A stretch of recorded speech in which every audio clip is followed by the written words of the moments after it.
كم تتوقعون نسبة الناس اللي ياكلون من برا؟ 70 شخص. بالمئة.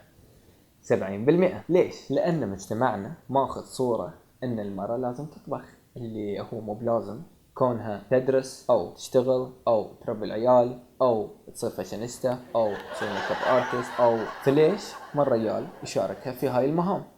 هل لأنه ما يعرف أو لأنه يستحي؟ ضيفنا هاي الحلقة Ladies and gentlemen طباخ بحريني. هلا والله. هلا بيك. السلام عليكم. يعطينا الحمد. حبيبي شلونك؟ تمام. استلم. حبيبي.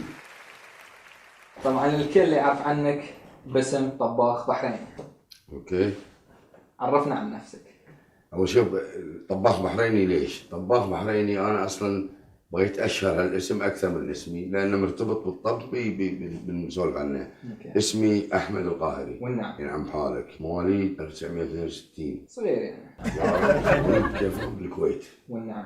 ينعم حالك. متزوج عندي 3 اولاد. تزوجت صغير. ولما قلت متزوج اي ضاق خلقي. اي شوي. تزوجت صغير كلش عمري 21 22 سنه. شكلك ندمان. اوف انه ندمان. لا.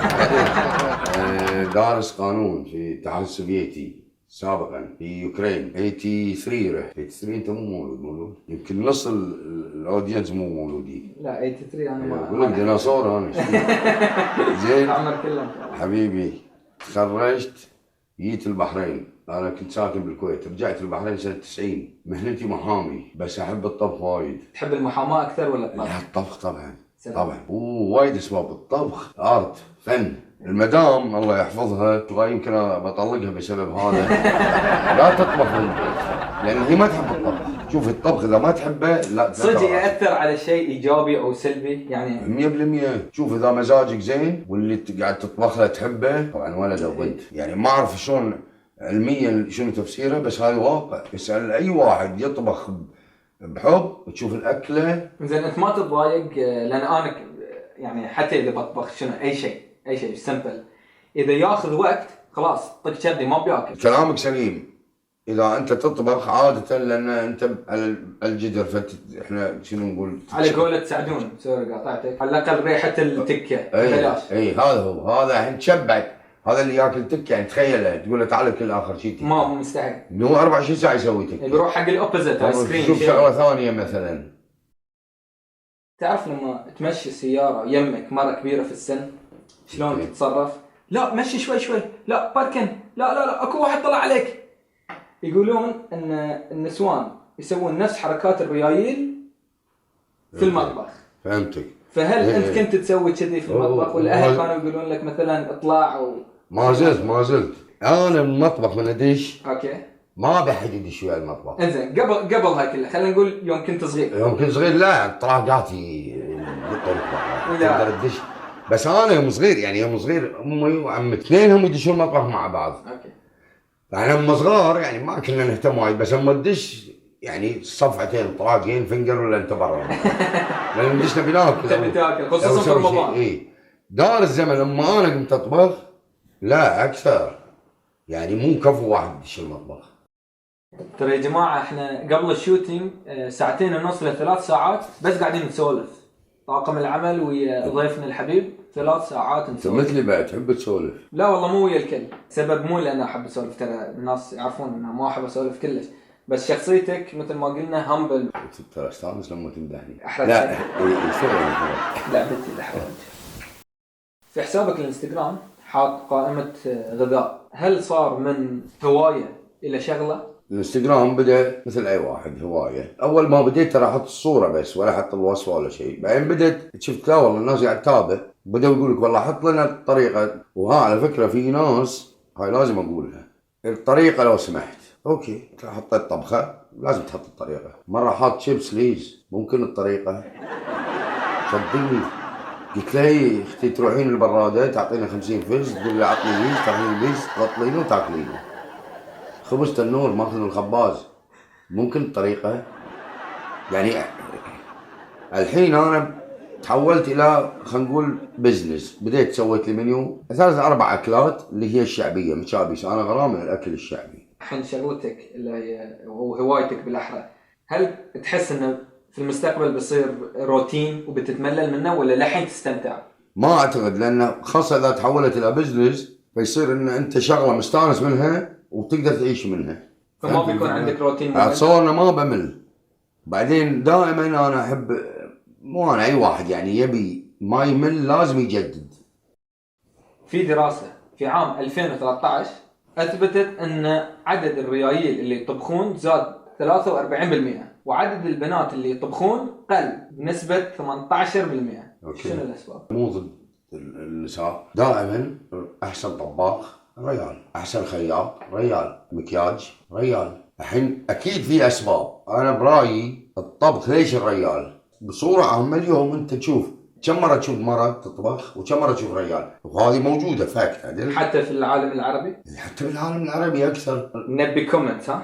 اي يشوفون التلفزيون. الحين في شيء ثاني اللي يختلف ويا هذه الاحصائيه، ان البنات قلوا. يمكن بالخليج بعد انا اتكلم عنها 100% 100%. قلوا بالنسبه للريايل. اي الحين عندنا احنا اليوم صارت ترند الطبخ. البنات هي موضه، ترى الكل يطبخ، انا بطبخ، مو بالضروره يحبونها.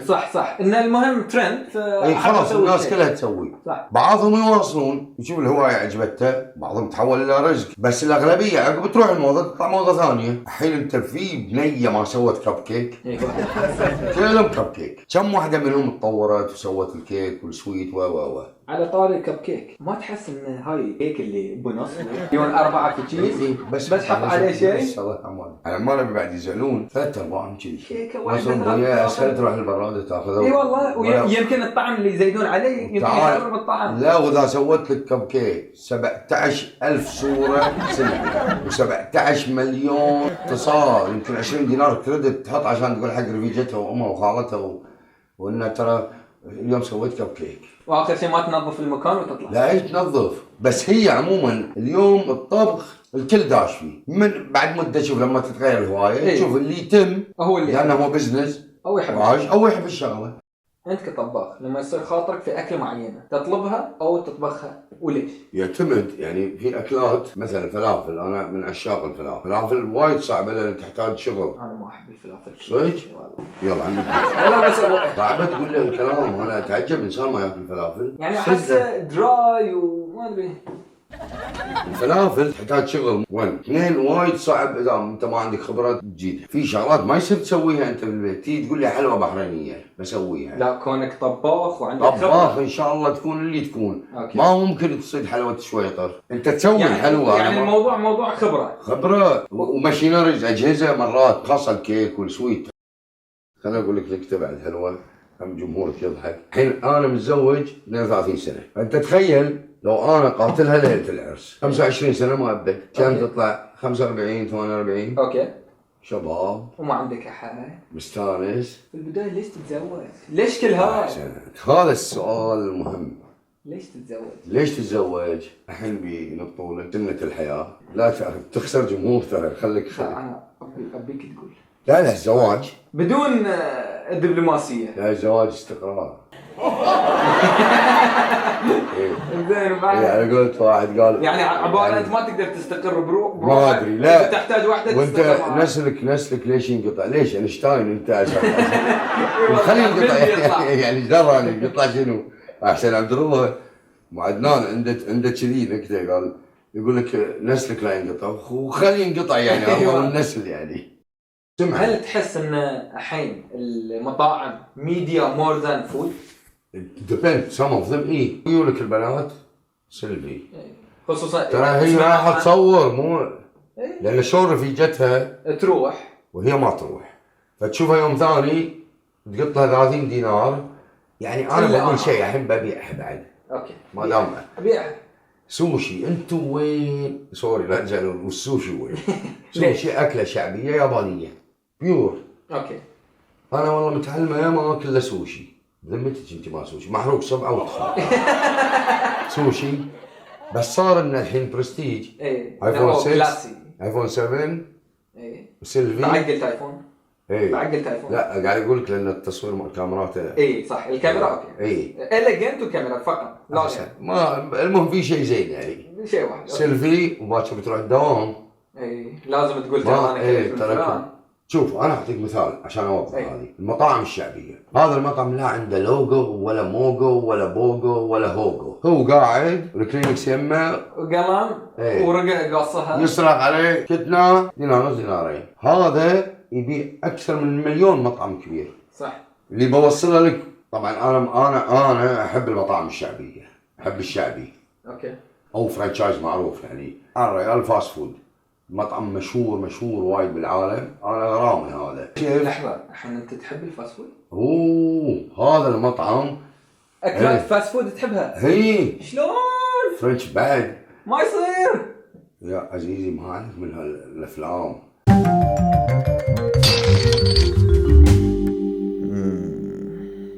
Before they telling YouTube, now they telling Instagram.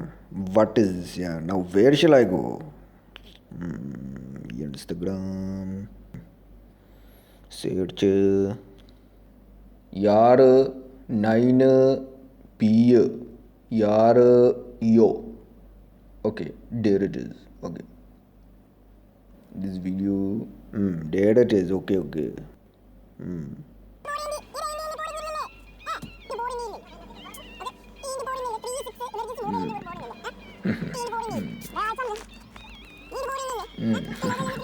ഈടുപോണിൻ്റെ ഉള്ളില്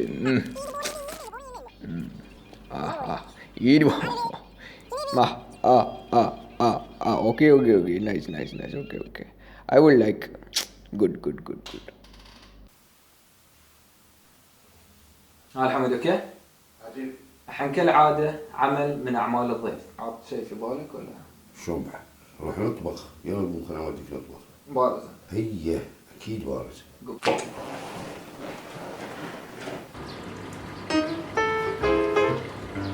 مطبخ الحين شوف شنو عندنا عشان نطبخ لنا طبخه حلوه. يلا نمشي على المطبخ نشوف.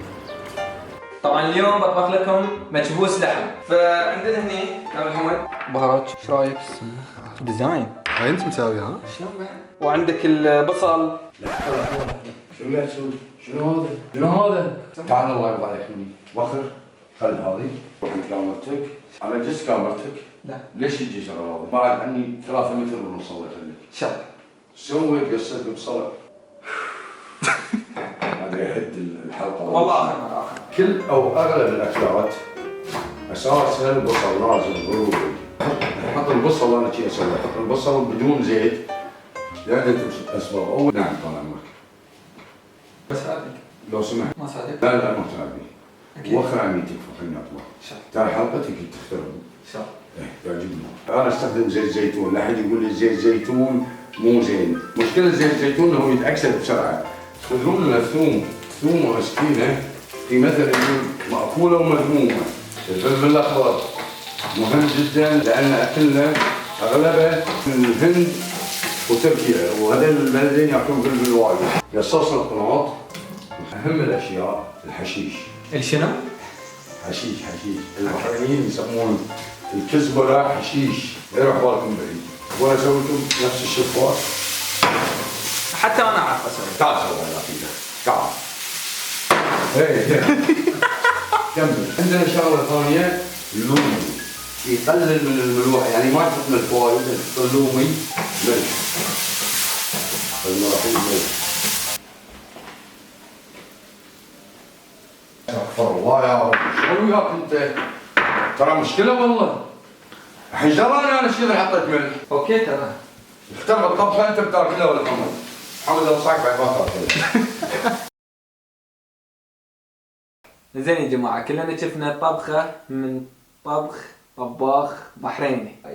لغز ليه؟ يتحداهم يقولون 3 مرات. يلا ابيكم تقولوها 3 مرات ورا بعض. طبخة من طباخ.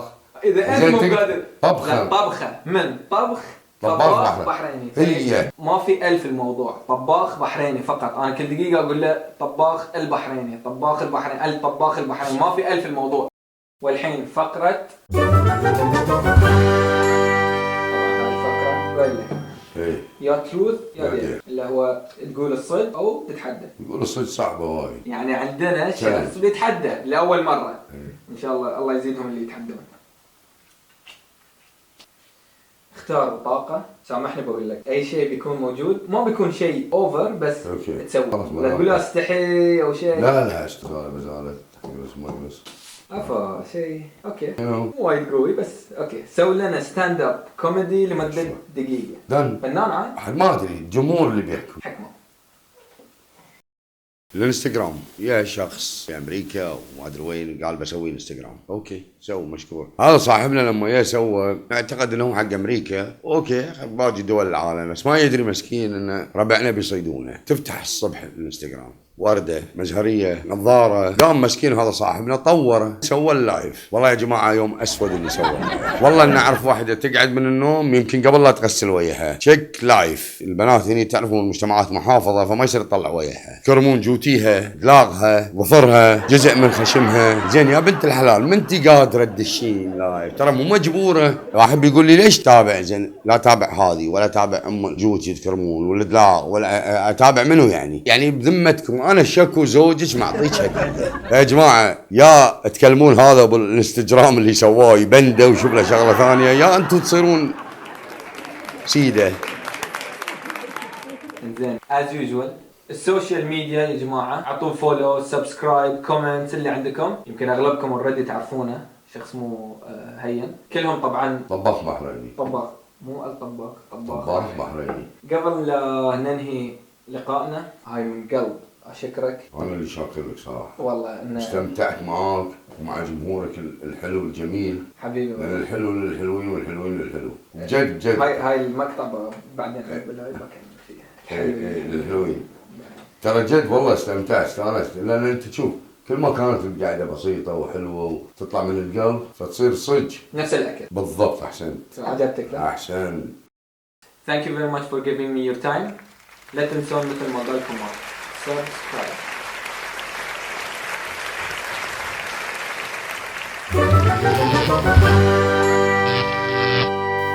سؤال الحلقة، شنو اسم هاي الأكلة؟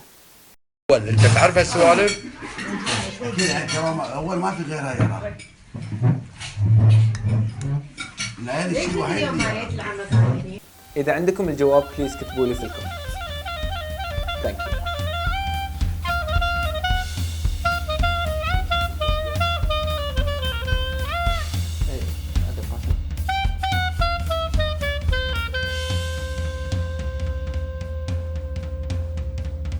صدق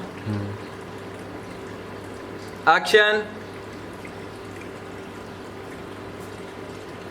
الحين بنروح نطبخ لنا طبخه. تعالوا وياي خلينا نشوف شنو عندنا بالمطبخ عشان نسوي طبخه. يلا نشوف